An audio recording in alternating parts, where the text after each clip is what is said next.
wassalatu wassalamu ala Rasulillah Sayyidina Muhammad ibni Abdullah wa ala alihi wa sahbihi wa man walah.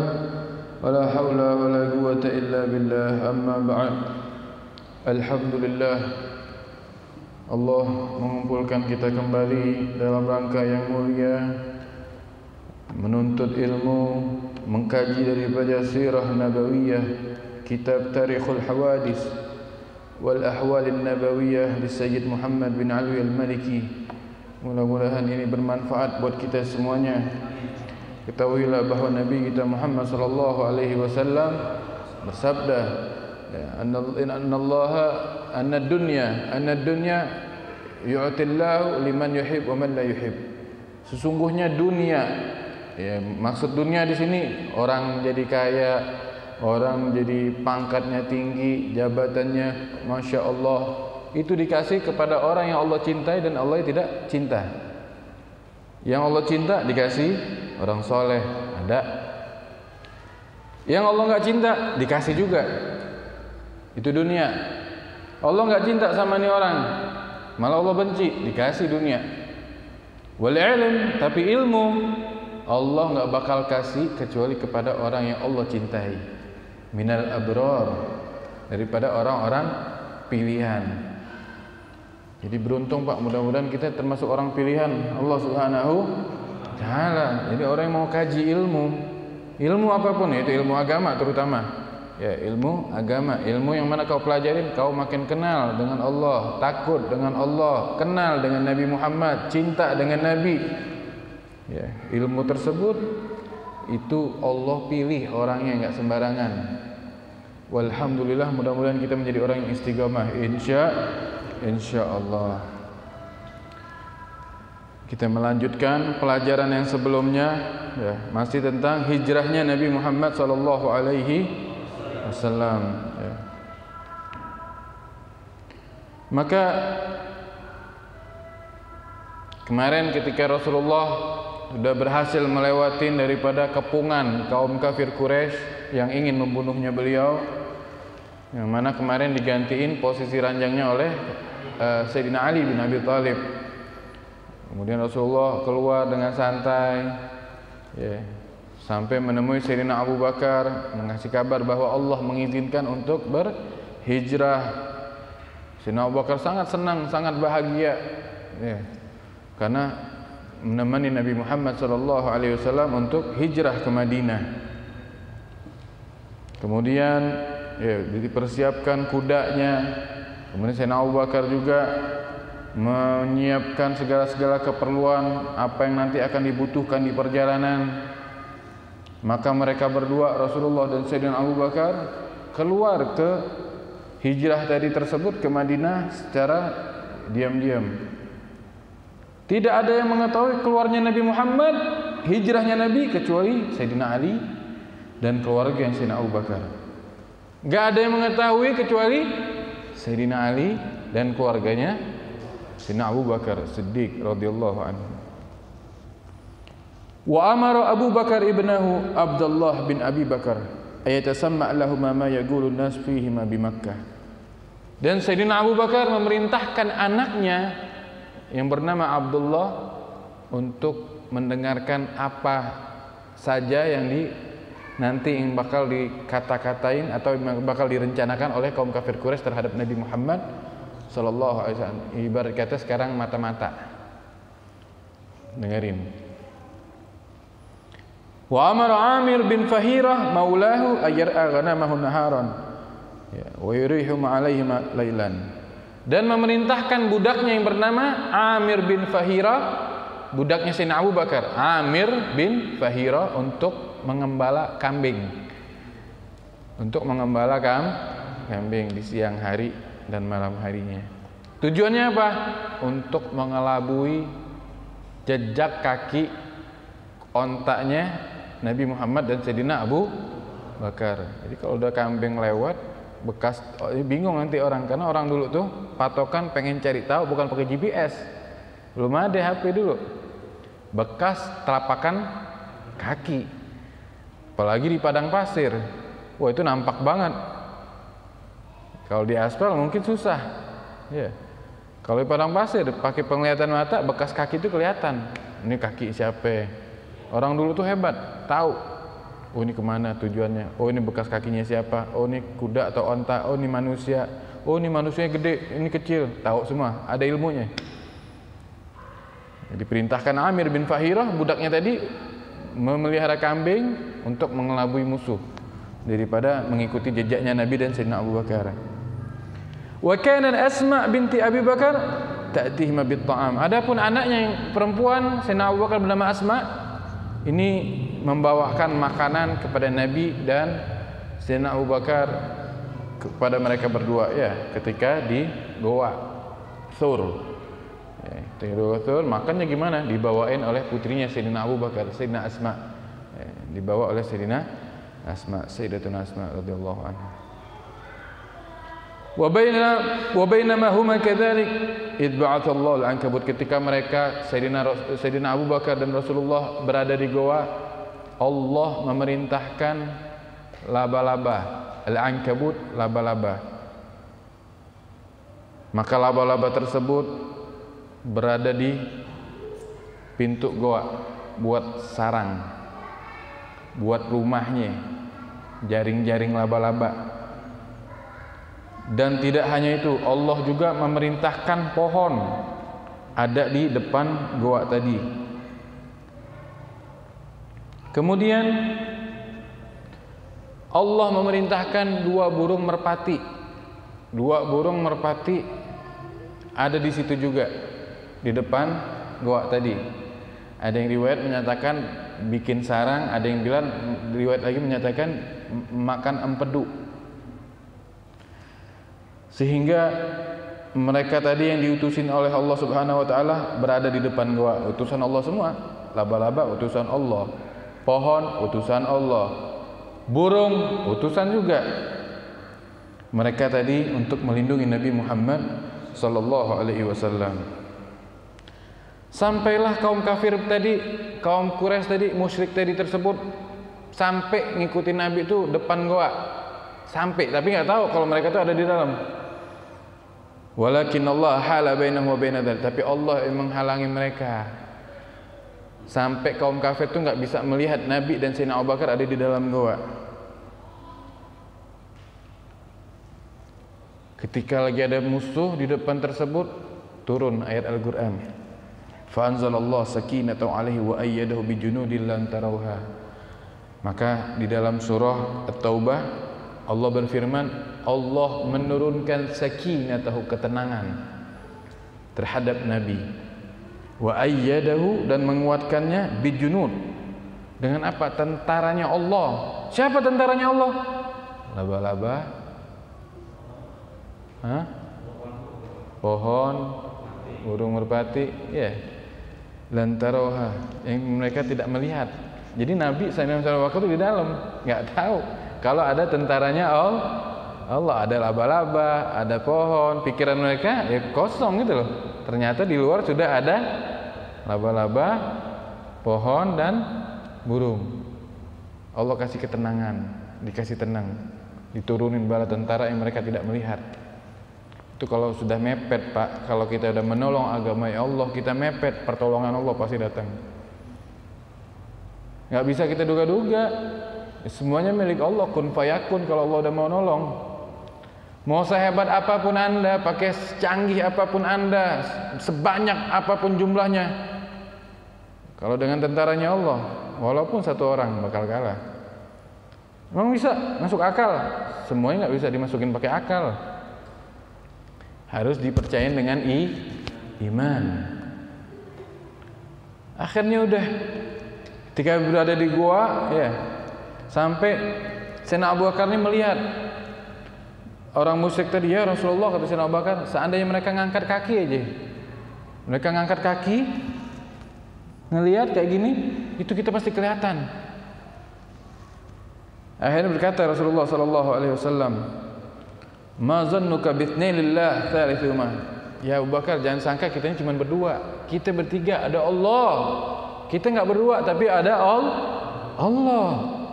Oh.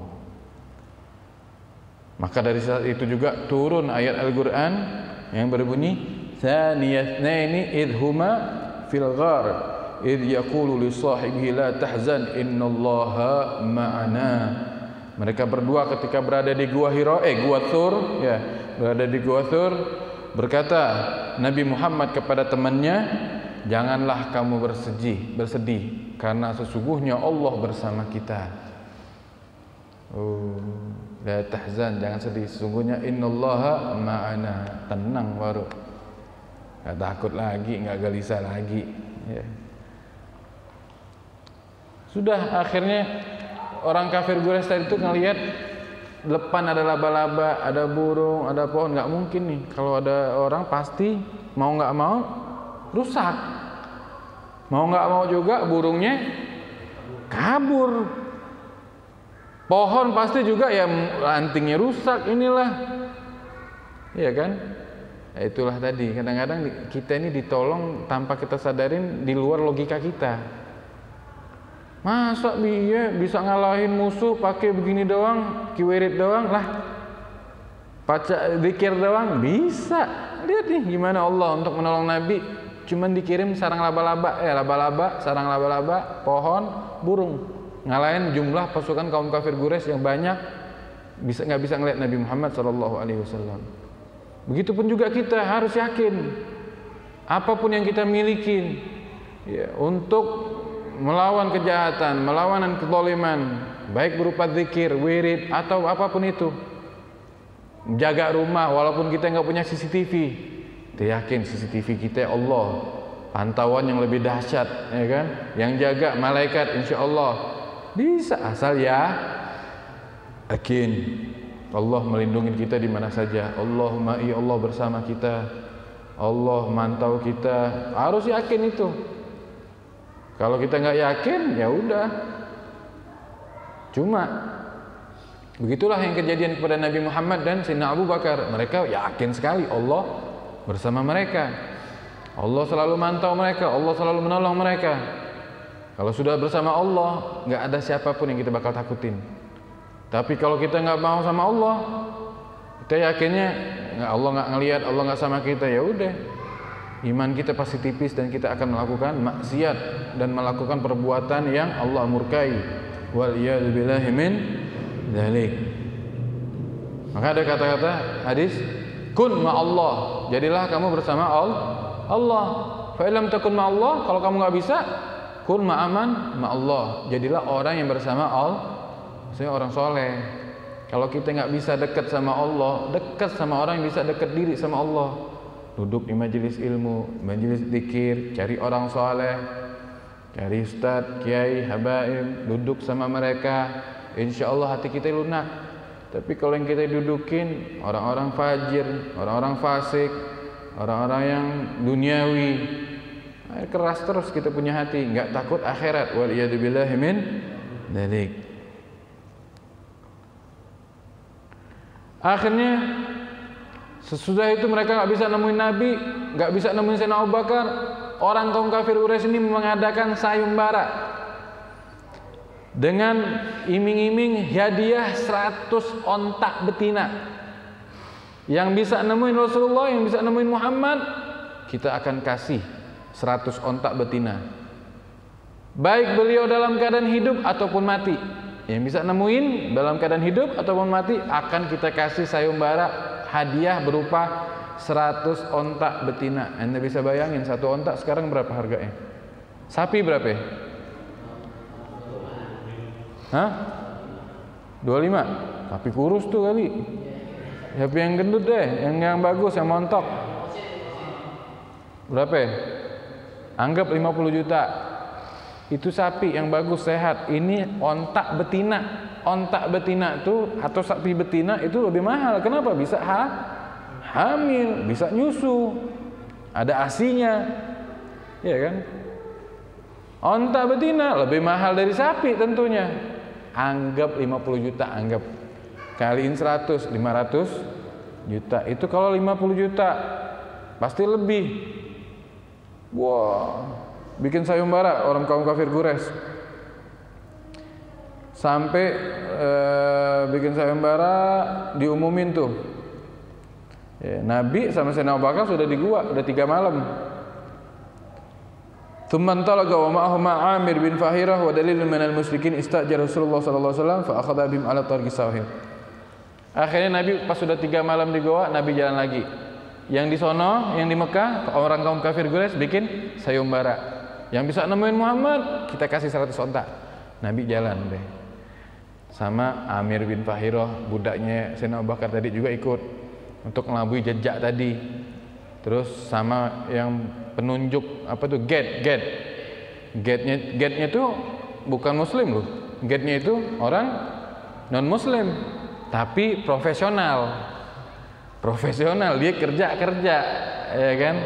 Itu hebatnya orang dulu tuh, walaupun jahiliyah tapi dia tidak munafik, tidak depan lain belakang lain, dia profesional walaupun dia non muslim. Disewa sama Nabi, tunjuk jalan, jadi gate beneran.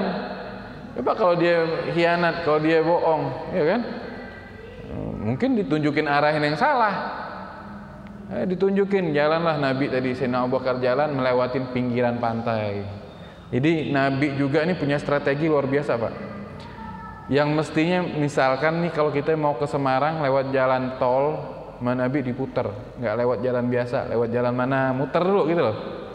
Buat ngelabuin musuh. Strategi Pak, Rasulullah cerdas.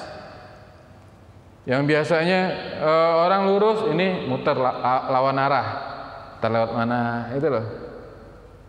Begitu ya. Akhirnya ketika mereka berjalan menuju ke Madinah, ada namanya Surokoh atau Surokoh bin Malik bin Ju'thum bin Ju'thum. Ini orangnya tamak, rakus.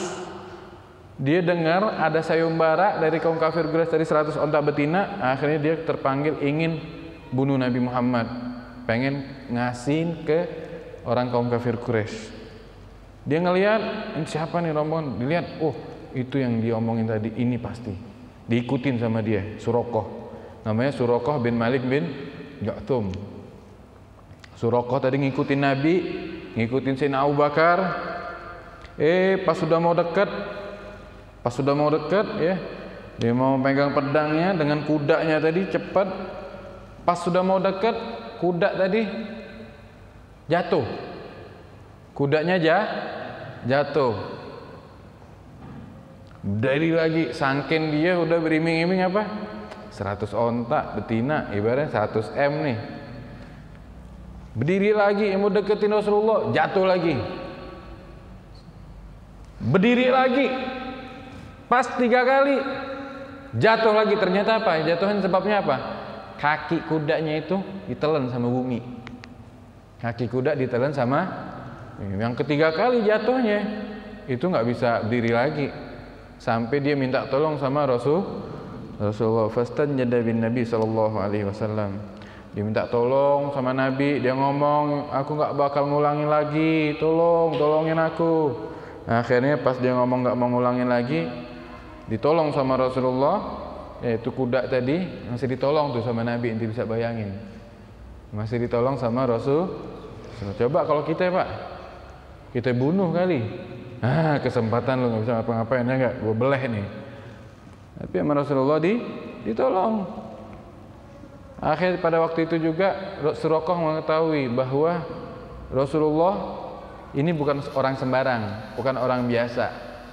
Beliau dapat lindungan dari Allah Subhanahu wa ta'ala, dan ini nyata, bukan dongeng. Akhirnya dia ngomong, saya ini Surokoh bin Malik bin Ju'thum, tolong lihat aku mau ngomong sama kalian, katanya. Demi Allah, aku tidak datang kepada kalian yang bakal kalian benci dariku.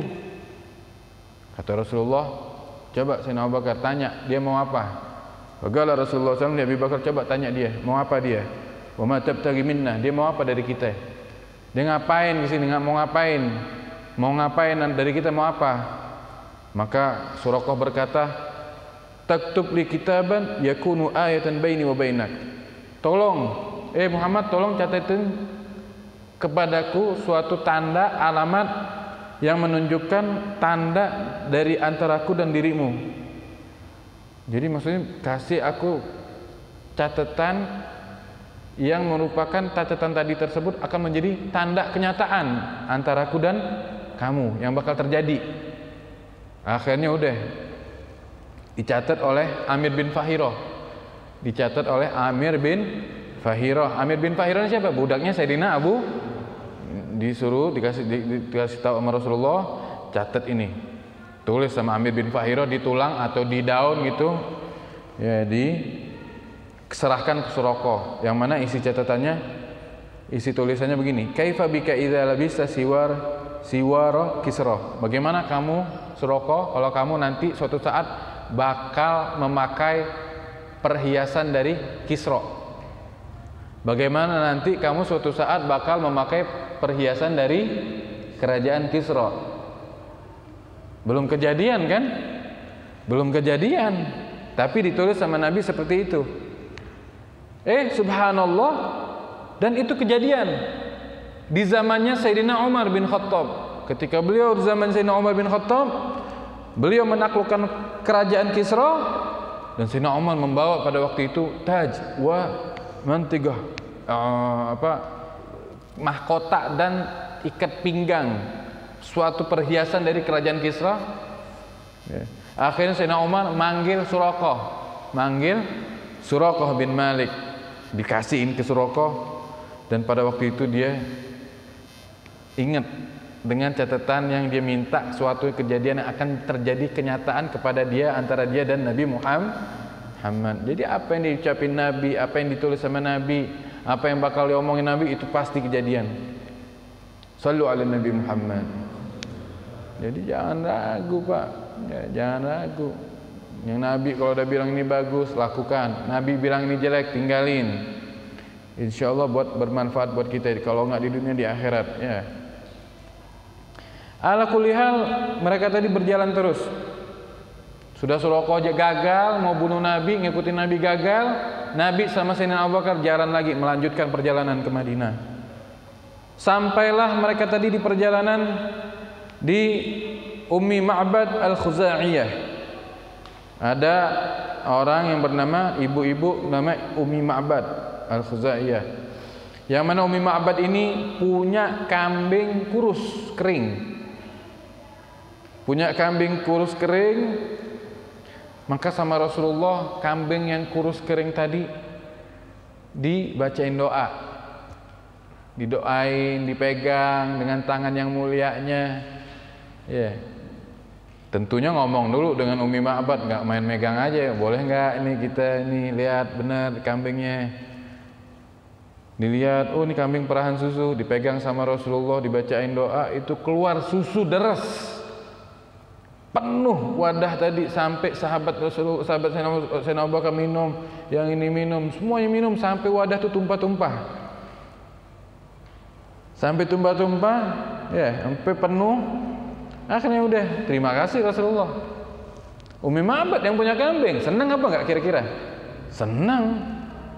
Kita kalau punya peliharaan kurus kering, kayak punya sapi kurus kering, yang kita berharap sapi tadi gemuk, punya susu banyak, tiba-tiba sapi kita kurus dipegang sama orang, jadi gemuk, susunya berlimpah, senang enggak? Senang. Begitu juga yang kejadian pada Ummi Ma'bad. Wah, senang banget. Pas dia lagi senang-senangnya, suaminya datang. Suaminya datang, dia kasih tahu, kamu tahu nggak? Tadi ada orang laki-laki, masya Allah, luar biasa laki-laki tadi. Innahu marra bina rajulun mubarak, laki-laki yang penuh diberkahi, insya Allah katanya. Kenapa? Diceritain sama Ummi Ma'bad. Iya, dia tadi megang kambing kita yang kurus kering, nggak punya susu, tiba-tiba dipegang sama beliau, gemuk, terus keluar susu. Disifatin laki-lakinya begini, santun, cakep, baik, luar biasa. Pas suaminya dengar istri ngomong kayak, oh itu pasti laki-laki yang dicari oleh kaum kafir Quraisy, yaitu Muhammad. Ala kulli hal, terus lagi Nabi jalan, ya ngikutin petunjuk, sampailah Nabi Muhammad tiba di Guba. Guba itu nama tempat. Guba, insya Allah kalau umroh haji mampir ya. Insya Allah nanti kita sholat di situ. Itu masjid, di situ juga ada masjid yang pertama kali di dalam Islam. Nabi sampai Quba. Quba ini di ujungnya Madinah, ujungnya Madinah. Pada tanggal 12 Rabiul Awal, hari Senin. Di situ Rasulullah turun di tempatnya Kulthum bin Al-Hadam, Kulthum bin Al-Hadam, Di situ juga Rasulullah sholat Jumat pertama kali di Madinah. Pertama kali sholat Jumat kapan? Ini ketika di Quba. Sholat Jumat pertama kali ketika Rasul nyampe di Quba, Madinah. Jadi tahu pas kita sholat Jumat nih besok, pertama kali sholat Jumat pas waktu di Quba. Tahu sejarahnya. Jangan tahu sejarahnya film doang, sejarahnya bola, sejarah sholat Jumat kita tahu. Begitu dulu. Kalau kita kupas lagi, ternyata sholat Jumat tuh azannya cuma sekali. Kok sekarang 2 kali? Bid'ah dong, masuk neraka dong. Ya enggak lah. Di zamannya Sayyidina Utsman diterapkannya 2 kali. Kenapa? Karena kalau sekali banyak yang ketinggalan. Akhirnya dibuat 2 kali. Apakah salah? Ya enggak. Ya. Masya Allah. Akhirnya nyampailah ke Rasulullah ke Madinah. Nyampe ke Madinah. Pas sampai Madinah tuh Pak, kalau Pak ini kan sedikit singkat nih. Sampai Madinah tuh, sebenarnya sampai Quba aja tuh kaum sahabat Nabi tuh udah jemput Rasulullah, seneng udah. Kalangan Ansor, kalangan Muhajir yang hijrah duluan, jemput Nabi Muhammad SAW. Sampai dari Quba ke Madinah tadi itu rame-rame, rombongan lagi, dijemput lagi. Orang Madinah udah pada nungguin semuanya. Ada yang di atas pohon, ada yang di atas rumah ini, nungguin semua Rasulullah, hampir menunjuk, itu dia Rasulullah. Mereka serentak nyanyiin, Tala'al badru alaina. Gimana tuh pada waktu itu? Sampai ke Madinah, semua sahabat berebut pengen Rasulullah tinggal tempat saya aja. Narik tali ontaknya Nabi. Tempat saya aja, tempat saya terus. Udah Rasulullah, biarin ontaknya yang milih. Tuh, adil nggak? Kalau kita mah kagak. Yang mana nih yang besar rumahnya? Yang makanannya enak di mana sih? Ibarat kata begitu. Tapi Rasulullah enggak, biarin ontaknya yang milih. Akhirnya ontaknya milih. Fabarikat nagatu sallallahu alaihi wasallam ala babi masjid 3 marrat. Maka berhentilah ontak tadi di depan pintu masjidnya Nabi Muhammad sallallahu alaihi wasallam. Yang mana pada waktu itu belum ada masjid. Disebut tempat berhentinya namanya mirbat. Berhenti tempat mirbat tadi. Belum jadi masjid, tapi tempat berhentinya beliau itu tempat berhentinya onta. Itu masjid yang didirikan. Rumah Nabi juga di situ. Nabi beli tanah sama Sahel dan Suhel. Ada nama Sahel dan Suhel, anak daripada Amr. 2 anak ini yatim, dibeli sama Nabi 10 dinar. Beli Rasulullah. Enggak minta, wala minta bil barakah. Barakah kasih sini. Enggak dibeli sama Nabi. Aziz Rasulullah, Padahal mereka juga nginfak. Mereka juga ngasih, tapi Rasulullah ngajarin kepada kita. Menjaga muruah, jaga diri kita. Itu tinggallah Rasulullah di situ. Tapi sebelum tinggal di situ, Rasulullah singgah di rumahnya Abu Ayyub. Kenapa? Karena Abu Ayyub ini merupakan anak daripada pamannya Nabi Muhammad yang bernama Abdul Muttalib. Berarti masih sepupunya beliau. Tinggallah Rasulullah di situ selama 7 bulan. 7 bulan baru tinggal di rumah sendiri. Ada masjidnya. Ya Rasulullah bangun rumah nggak gede Pak, kecil rumahnya Rasulullah. Ya Allah, gedean rumah kita. Kecil rumahnya Nabi, kecil banget. Sayyidul Awwalin wal Akhirin, pemimpin yang pertama, pemimpin yang terakhir, pemimpin para nabi, makhluk yang terbaik di dunia dan di akhirat. Ibarat kata ini setelah Allah Nabi Muhammad, rumahnya kecil. Gua kita udah punya rumah gede masih kurang bersyukur. Masih pengen begini, masih pengen udah jangan cukup. Sebentar tinggal di dunia. Semuanya bakal kita tinggal. Selebih itu apa? Tanah, depan tanah, belakang tanah, atas tanah, bawah tanah. Tapi kita habis-habisan buat dunia, beli rumah, beli ini kurang lagi. Ini harus pakai wallpaper. Oh, ini harus didak. Oh, ini. Habis itu apa? Meninggal. Yang nikmatin siapa? Orang lain. Anak ada batasnya, entar lagi dijual, rebutan. Udah, jangan terlalu sama dunia, secukupnya nikmatin. Jangan kita ngikutin gaya hidup ini sesuai kita. Udah, jangan, nggak habis-habis. Pusing sendiri nanti. Ya, nikmatin aja. Alhamdulillah, ada rumah, yang penting nggak kepanasan, nggak kehujanan. Ya kan, mau tidur bisa, cukup. Ala kulli hal, mudah-mudahan kita diselamatin ya di dunia ini. Ketika Rasulullah situ udah Abu Ayyub, yang pertama kali Rasulullah ucapkan dan didengar sama mereka para sahabat pada waktu itu apa? Absyus salam wa at'imut ta'am wa silul arham wa sallu billal wan nasu niyam tadkhulul jannah bis salam. Absyus salam. Ini yang pertama kali didengar oleh sahabat. Ketika Rasulullah sampai ini yang pertama kali dengar. Apa? Absyus salam, sebarkan salam. Karena orang dulu itu bukan assalamualaikum kalau ketemu, sabahul khair, masaul khair, ada selamat pagi, sore. Nah, kita sekarang udah kembali lagi kayak dulu. Udah nggak ada lagi nyebarin salam. Sesama muslim, sesama mengucapkan la ilaha illallah, sesama mukmin, sesama anak majelis, nggak ada lagi ngucapin assalamualaikum. Yang ada sekarang apa? Halo bro, selamat pagi pak, selamat siang. Oi, salamnya kemana? Malu kalau ngucapin salam. Udah kembali lagi ke zaman jahiliyah gitu ya. Betul apa enggak? Di kantoran apalagi. Wah, ntar dibilang radikal kalau ngucapin salam. Ntar dibilang apa? Terlalu Islam yang terlalu ketat. Mana? Ada salam, absyus salam, sebarin salam. Padahal kalau kita ngucapin salam di mana sama siapa aja, sama muslim terutama ya, itu orang yang tadi mau berbuat jahat sama kita nggak jadi berbuat jahat. Orang nih mau begal kita ngucapin salam nggak jadi dia begal. Insya Allah tadinya mau nipu kita, mau bohongin kita, mau zolimin kita ucapin salam duluan, gak bakalan jadi. Ya, kalau bisa kalau ketemu sama muslim kita dulu yang ngucapin. Itu kenapa orang yang ngucapin insya Allah jadi baik, insya Allah jadi yang lebih utama. Jangan nanti siapa duluan nih, ya. Nah, ketemu jangan di WA doang assalamualaikum ya. Ketemu assalamualaikum hakada. Nah, itu kan doa ya. Harus dibiasakan sebarkan salam.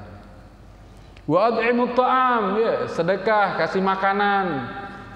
Sekarang udah nggak ada lagi mau ngasih makan mikir-mikir, duit gue tinggal dikit nih. Ada tamu aja kita kadang-kadang ngeluarin makanan, kadang-kadang ngeluh di hati, ya lu kapan sih datang mulu ngabisin makanan rumah gue aja. Padahal mestinya kita senang. Kenapa? Tamu tuh datang bawa rezeki, bawa dosa kita, maksudnya ngilangin penyakit, musibah. Emang secara logika berkurang kita punya harta, tapi dibalik itu Allah kasih lebih gitu loh. Nggak bisa kita masuk hitung-hitungan pakai duit, pakai logika. Ngasih makanan, anak ngasih makanan, berkurang hakikatnya. Tapi nanti bakal Allah ganti berkali-kali lipat. At'imut ta'am dulu tuh orang dulu tuh nggak mau makan kecuali ada temennya. Sampai mereka mengagendakan setiap minggu, setiap hari Jumat, hari Minggu atau hari Senin, mereka open house. Dulu makan siapa aja, minum siapa aja. Sekarang udah nggak ada lagi, apalagi pas ada corona, Nah, sekarang nggak ada lagi. Orang dulu saya masih ngalamin, makan di rumah si Anu. Jadi kita tiap minggu udah tahu makan, jadi gratis mulu ya. Tahu itu orang juga kalau udah dibilang open house enak. Alhamdulillah, mudah-mudahan kita ada lagi seperti itu ya. Mudah-mudahan. Kalau ada kabarin aneh ya. Lu doain dong, aneh juga begitu insyaallah nanti insyaallah. Wasilul arham, sambung silaturahim kita. Sekarang udah nggak ada lagi, malah ada WA lu, ada nomor HP, wala nanya apa kabar. Tapi kalau pas ketemu apa kabar? Ih sombong banget, gak pernah kelihatan. WA ade, telepon ade. Ente gak bisa datang, telepon, gak bisa telepon, chat. Doa gimana? Sekarang udah gak ada. Lo gue. Nafsi. Ya, jangan, ayo sambung lagi silaturahim, terutama keluarga kita, kerabat kita, tetangga kita, terutama. Masa tetangga sama tetangga kenal? Ya kan, kita harus butuh tetangga tuh, bisa dikatakan tetangga. Ke depan kanan, ke depan 40 rumah, ke belakang 40 rumah, kanan 40 rumah, ke kiri 40 rumah, itu tetangga yang harus kita perhatikan hak-haknya mereka. Harus kita kenal, paling enggak tahu namanya. Tapi zaman sekarang Pak, udah nafsi lagi, udah nggak kenal, apalagi di perumahan, ya kan? Ini muskilah, ini musibah. Kampung apalagi, kampung enggak, masya Allah masih bisa lah kampung. Itu juga kalau yang aktif, kalau yang nggak aktif, nggak kenal juga. Sekarang udah kembali lagi, orang udah kembali lagi zaman jahiliyah. Ayo kita kenal, biar kita masih makin kuat ukhuwahnya. Wasallu billail wan nas niyam. Salatlah kamu di tengah malam dan sedangkan manusia lagi dalam keadaan tidur. Orang lagi pada ngorok, pada alamnya masing-masing, alam mimpi. Ente sholat tengah malam, Allahu Akbar.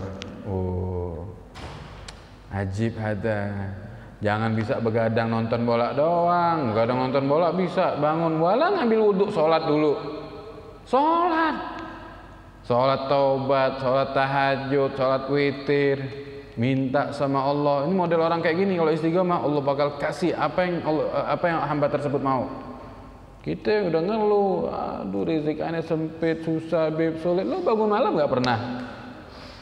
Ya, bangun malam, sholat hatta 2 rakaat, harus dibiasakan kayak gitu. Tadkhulul jannah bisalam. Kalau 4 tadi kita lakukan, menyebarkan salam, ngasih makanan, sedekah, nyambung silaturahim, sholat tengah malam, insyaallah engkau akan masuk surga bisalam, dengan dalam keadaan salam, sejahtera. Dan di Madinah di sini katakan ausan ya'budu harijal, banyak berhala. Tapi ketika Rasulullah datang, ya, banyak berhala tadi tersebut dihancurkan oleh orang-orang Madinah. Dan Nabi Muhammad SAW mengutus Zaid bin Harisah dan Aba Rafi dengan 2 onta dan 500 dirham ke Mekah. Ngapain ngutus Zaid bin Harisah dan Abu Rafi tadi ke Mekah dengan 2 onta dan 500 dirham? Untuk menjemput anaknya Fatimah dan Ummu Kulthum wa Saudah binti Zam'ah, ya, wa Usamah bin Zaid wa Ummu Barakatul Ummu Aiman, untuk menjemput keluarganya. Wa kharaja Abdullah bin Abu Bakar, adapun Abdullah bin Abu Bakar anak Sayyidina Abu Bakar membawa keluarganya, abahnya itu keluarganya Sayyidina Abu Bakar. Itu ada yang nyusul lagi. Dan ada yang mau nyusul nggak bisa. Siapa mereka? Sahabat-sahabat yang ditahan, yang ditawan, yang disiksa oleh kaum kafir. Jadi berat Pak, ujian orang-orang dulu tuh hijrah buat Islam tuh berat. Jadi kita ini harus tahu gimana perjalanan dakwahnya Rasulullah sampainya Islam ke kita. Gak dengan gampang, sampai mau diancam, mau dibunuh, diikutin, diintimidasi. Terus sekarang kita lengah-lengah, nyantai, mau pengen pahala gede, tingkat derajat surga, harus ada mujahadah. Apa nih? Kita sama Islam gimana nih? Ada nggak kita mikirin gimana cara nyebarin Islam? Ada nggak kita kepengen bantu dakwahnya Nabi Muhammad? Ada nggak kita kepengen gimana nih Islam bisa jaya? Boro-boro mikirin Islam, mikirin diri sendiri, ini nggak pernah. Ayo, jangan sampai hidup kita ini nggak ada manfaatnya. Ayo kita berubah, ayo kita bangkit. Jangan sampai nih umur udah nggak ada lagi baru nyesel. Ya Allah, nyesel, pengen ngidupin agamamu, bantu agamamu, pengen bantu dakwahnya Nabi. Udah di kuburan ngomong percuma, mumpung masih sekarang masih hidup. Ayo, apa nih yang bisa nyenangin Nabi, yang bisa bantu Nabi? Kenapa? Itu nanti yang bakal kita banggain di hari nggak ada akhirnya lagi. Sekarang masih ada akhirnya. Nanti nggak ada akhirnya, situ baru nyesel. Percuma. Ente deket sama habaib, ente tahu ini, ente ayo cari apa yang bisa girangin Nabi, yang bisa dengan pikirannya, yang bisa tenaganya, yang bisa dengan hartanya. Ayo berjuang sama-sama. buat Rasulullah sallallahu alaihi wasallam. Cukup sekian, wallahu alam bis